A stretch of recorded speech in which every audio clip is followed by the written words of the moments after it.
നെന്മാറ അളുവശ്ശേരി അയ്യപ്പൻ വിളക്ക് മഹോത്സവം ഭക്തിസാന്ദ്രമായി ആഘോഷിച്ചു. ശനിയാഴ്ച രാവിലെ 6-ന് മണ്ഡപത്തിന് കാൽനാട്ടി.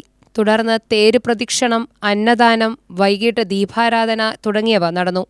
വൈകിട്ട് 7 മണിക്ക് നെല്ലിക്കുളങ്ങര ക്ഷേത്രസന്നിധിയിൽ നിന്ന് ശിങ്കാരമേളം, നാദസ്വരം, ചെണ്ടമേളം എന്നിവയോടെ താലമേന്തിയ ബാലികമാരുടെയും തെയ്യത്തിന്റെയും അകമ്പടിയോടെ ക്ഷേത്രത്തിലേക്ക് എഴുന്നള്ളത്ത് നടത്തി.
രാത്രി മാട്ടുപാറ ഭജനസമിതിയുടെയും പേഴുംപാറ ഭജനസമിതിയുടെയും ഭജനകളും പ്രത്യേകം അരങ്ങേറി.